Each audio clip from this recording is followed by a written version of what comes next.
Kia ora, Madam Speaker, and it's a pleasure to rise on behalf of the Labour Party. We supported this bill at first reading. We supported it through Select Committee and will continue to support it at second reading with a couple of caveats there. Can I first acknowledge the Minister on his new portfolio?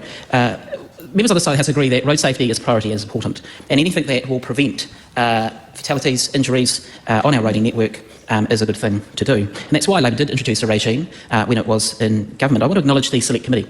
The members of the Transport Infrastructure Committee, a very collegial committee. Can I acknowledge the Chair, Andy Foster, for chairing us through this process. And I think the Select Committee report actually is a very fair reflection of the conversations, the issues that the committee tussled with, and effectively where we landed as a committee as well. I want to acknowledge the advisors that provided advice to the committee, and also, along with the Minister, I want to acknowledge Dr Helen Polston, who was able to provide from ESR a scientific basis and background to testing. Actually, certainly for me, provided a level of comfort around the testing that does take place out at ESR, but it's still important to be able to understand what can be a complex issue moving forward. One of the things that the Minister did touch on, it's something that members on this side of the House don't have comfort around, are the concerns that the Attorney-General did raise. There were a couple of concerns that she rose in her report. One was around the possibility of detaining someone for a period of time that was rather excessive on an arbitrary sort of notion. The other was around the freedom from unreasonable search and seizure. What the committee did is it worked extremely hard to then turn its mind to try and address some of the issues that had been raised.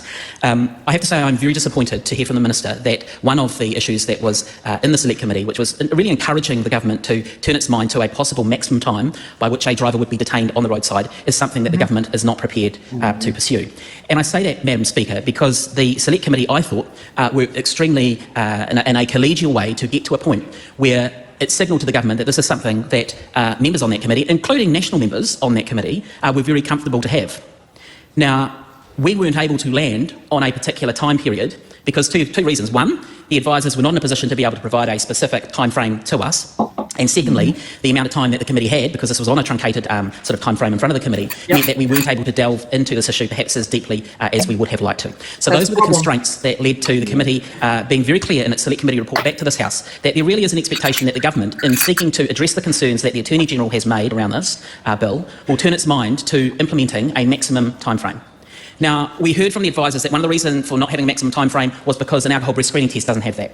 When we turn our mind to other jurisdictions like Australia, where, you know, in some situations a first screening test could be up to 10 minutes, in other circumstances a second oral fluid test could be up to 40 minutes, the view from members on this side of the House, and I thought of the committee at the time as well, was that there needed to be a fair understanding of what is a fair period of time that anyone who is driving here in New Zealand can expect to actually be stopped on the side of the road for the first oral fluid test. The second one is redundant, because if you get to the second one, then it means that your first test has effectively returned a positive. And so the limitations on freedom, in my view, and on members on this side of the House, are not as great if you've already sort of gone across that first hurdle. So I think that it's unfortunate to hear from the new Minister that the government are not going to take up that suggestion by the Select Committee, because I thought actually it was something that members from across the House were keen to see actually implemented as part of that. There is one time limitation in existing statute, and that relates to identity, where a police officer can effectively hold someone at the roadside for up to 15 minutes before either having to release them or let them go, or basically charging them or arresting them, and that's for failing to being able to establish the identity of a driver. Now, even the Attorney-General, the Honourable Judith Collins, in her report on this bill indicated that anything above 15 minutes basically called into question this issue of the inability to detain, well, not inability, but what is an unreasonable period of time to detain someone. So I do hope that the government do see a way through this, and when we come to committee stage that they may change their mind to reflect the views that the Select Committee listened to and what it was that we were able to hear as well, because that certainly was an expectation from members to respond to the concerns that were raised by the Attorney-General. One of the other things that came up through the Select Committee was, and I do hope that this is not the case, is that procurement wishing to drive what the provisions are in the legislation. I would hope that that is not what this newfound position of the government is on that particular matter. It's really important that when this piece of legislation goes through the process, that we consider what needs to be in it, what needs to be out of it, and that is what drives procurement. I don't think it's appropriate, Madam Speaker, to have a situation where the decisions as to what is going to be in the bill or in the legislation or what is not is going to be driven by an ability to basically procure devices or otherwise, and that was made very clear through the Select Committee process. So at this stage we, I guess, tentatively look to support it, but we will reserve through the committee the whole stage, given the surprise position that the government have just sprung on the House in terms of not wishing to support the proposals that were outlined. I do hope that they reflect on that, and perhaps we can have a different outcome to make it more workable, more fair, and get some consensus across the House on what is a pretty important issue. Here's a fun fact. Here's a fun fact for the chat. The Attorney-General is Judith Collins. So, and this is why I found it kind of funny when I was reading through her report. because her concerns were is that this bill was inconsistent with the Bill of Rights, in particular Section 21, which is the right to be secure against reasonable search and seizure. Section 22, the right to not be arbitrarily detained, and cannot be justified under Section 5 of the Bill of Rights Act. Basically, she basically pointed out that this bill, as it currently stands, you can't push this forward. So in Section 22 of the Bill of Rights Act, it affirms that everyone has the right to not be arbitrarily arrested and detained.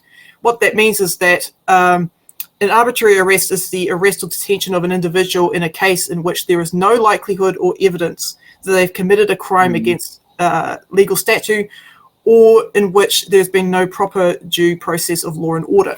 So, I just find it really interesting that Judith Collins is like, yeah, actually, guys, this bill has got issues. The interesting thing that goes around there is the Attorney General is one of those few cabinet positions that are allowed to speak out against cabinet, yes, or against the government. It's an unusual one, and that's considering because in New Zealand, along with a lot of constitutional monarchies where the Attorney General comes from within the elected MP ranks, the Attorney General does hold an odd, unusual position because they are in theory the country's top lawyer.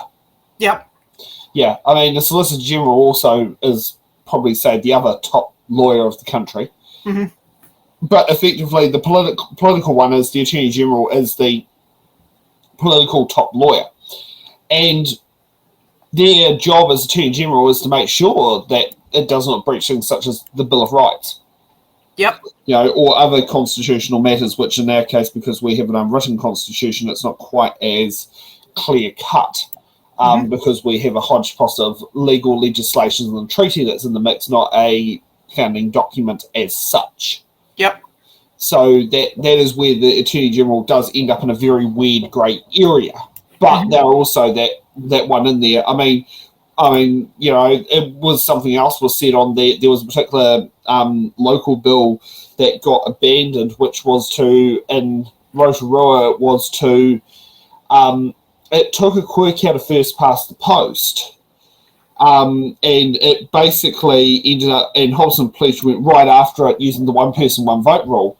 But the plurality perspective of that bill, which David Parker was the Attorney General at the time, the one person, one vote prerogative didn't work in there because the proportional representation of those on the Māori roll were out of whack with the general roll, even though the proposal bill would allow, Rotorua Lakes District Council to have 3 general ward seats, 3 Māori ward seats, 4 councillors at large. Everyone gets 3 votes for either the Māori ward or the general ward, 4 votes for the councillors at large, and 1 vote for the mayor. And the Attorney General had to basically say, no, that doesn't fall within the one person, one vote provisional or the proportional representation. Rotorua Lakes District Council has now, it's in the ballot research, they have 6 general ward councillors, 3 Māori ward councillors, and 1 rural ward councillor to get around that anomaly.